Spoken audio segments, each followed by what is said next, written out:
Hi people, in the background you can hear the new single, which is called Feels Like, in brackets BW, and the reason why is because this track was inspired by a DJ set that I saw at Garage Paradise, which is Jeremy Sylvester's night. And it was a DJ called Bear Winder, and she's from London, and she's an incredible DJ. And the set kind of really totally revitalized me in terms of my energy for this kind of music. So I came back, and there was a little kind of skeleton of an idea that I'd had. And if you remember, there was a video that I did, kind of waking up to bangers, I think it was called. This was one of those ideas, but it needed a fair amount of extra work. And so what I'll do is I'll take you through these elements and just talk about some of the kind of the thinking behind these. So firstly, the beats are kind of like fairly explanatory. I mean, what I did here was I put most of these down in Machine.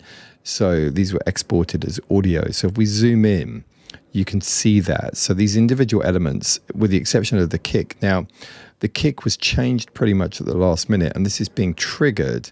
So I'm going to solo this for you. So that's a kick alone, and that's different to the kick that I had when I put the original kind of Machine kind of skeleton idea together. This has got a tambourine. It's also got this snare here. And also a very kind of distinctive element, I think, here is this kind of skippy kind of snare pattern that's occurring here. I'll zoom in. So like I said, these were programmed in Machine at first, and then I exported these as audio. The hi-hat. There was a shaker that I programmed in, but I felt it didn't really sit quite nicely. So there is another open hat. Let me take it back on there here. And then what I'm calling the big snare. This is happening in some parts more so than others. You can see on this section that it's a bit more often, and earlier it's being used as kind of like a fill. So altogether, let me bring those beats. I'm going to solo these, and from here. The one thing that's worth pointing out is that these are running through Soundtoys Decapitator. I wanted to kind of grunge them up a little bit. I wanted them to have a little bit of a vibe. So you can see here that I'm using the drive. This is adding some real extra character to the sound. And what I'll do is I'll bypass this for you.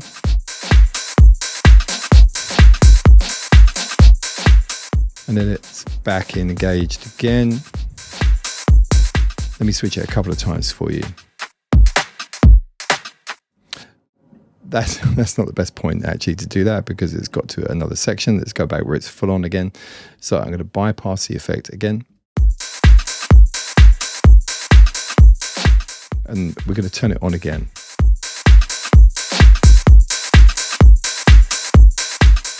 So I like the vibe of that. It kind of roughs it up slightly, not too much.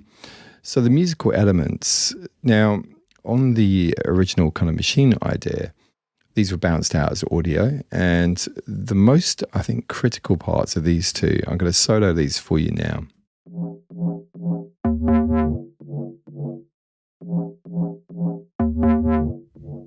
Now, I felt that there wasn't enough kind of sub in that actual sound, so what I did then was I used an instance of the UAD Polymax, and this was using a square wave. And this is just being modulated with an LFO. So it's the filter cutoff is being modulated. You can see that occurring here. And this is creating that nice kind of sub wobble. So that's underpinning the other sounds. So they're kind of layered together. So we've got three bass sounds.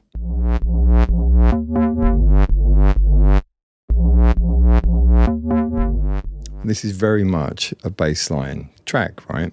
So they're very important, those elements. They don't change, they just repeat all the way through.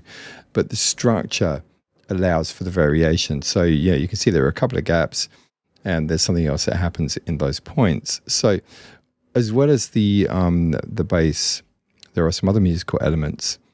And these are quite simple, kind of stabby, kind of chord stabs. There's a selection of these. Let me take it over here where they're all together. So we've got one here. This is new. This was not on the original Machine idea. The instrument being used here is Serum 2, and looks like there is an update that I need to install.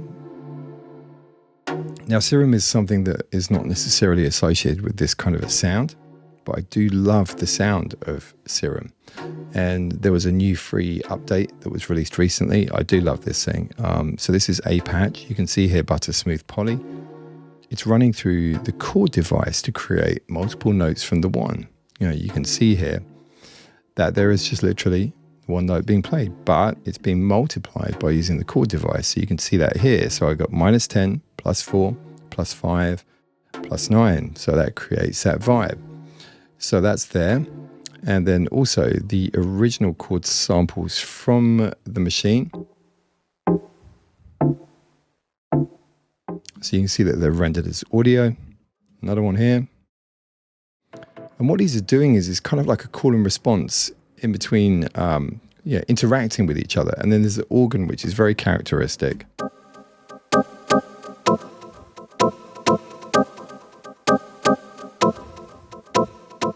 Almost a cliche, but definitely works. So these elements are working together.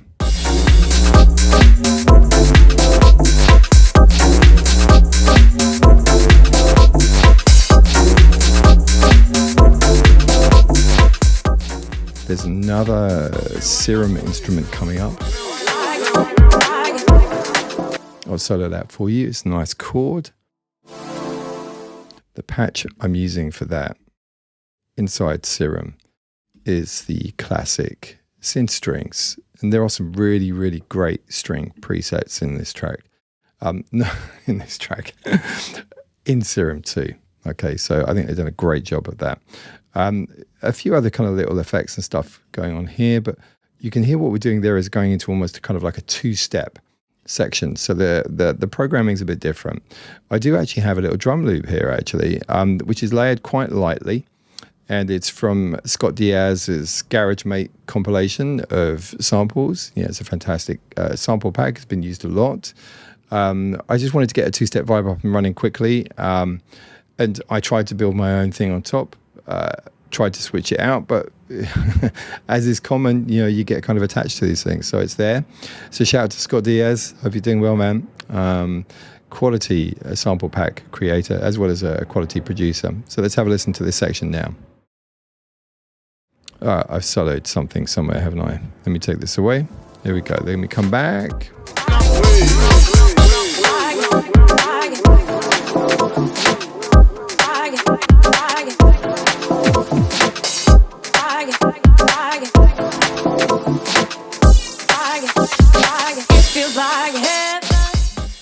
So yeah, that's just really flipping from the two-step into the four to the floor. Here we go.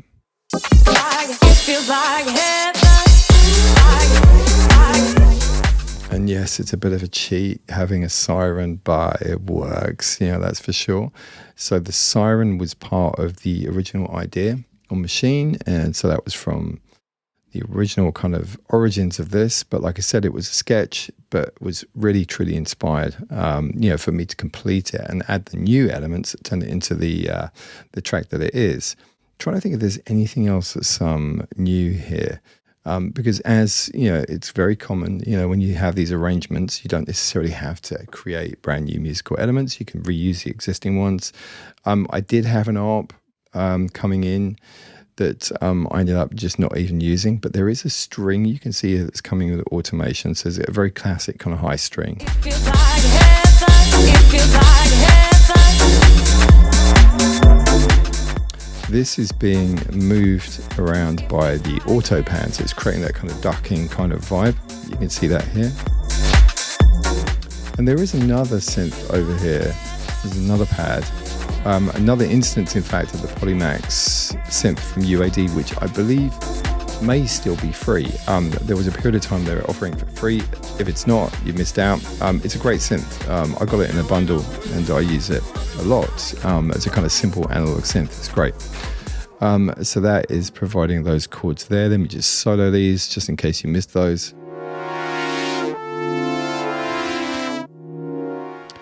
So yeah, I mean, you know, we get another section where the two-step comes in. Let me take this and bring it back. Let me is get it so you can hear it properly.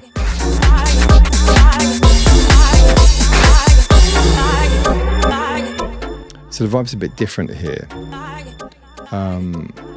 It's not so pronounced with that two-step thing because there's a gap, and the elements that are used are slightly different to the previous breakdown. It's very simple, you know, there's no dramatic build-up. It's just really kind of like a DJ's track at the right time of the night. It doesn't have to show off too much. It's just, it provides a solid kind of bassline vibe and groove. And it does kind of remind me of, you know, the stuff that Bearwinder was playing. And, you know, I think what she was really good at was taking the elements of other tracks and then cutting new ones in from the other tunes, you know, almost like a kind of scratch DJ in a way. But without doing the actual scratching so much, it was lots of kind of cuts and chops, and that made everything just sound so exciting and interesting. And she was using a mixture of CDJ and also vinyl, so very, very impressed. Real talent. You know, I think one of the UK's best DJs on this scene for sure. So that's the track. It's pretty simple. Like I said, started off as a machine idea and then was really turned into something much kind of fuller and richer after being inspired by this set in Garage Paradise. And it's available now exclusively in extended format on TrackSource.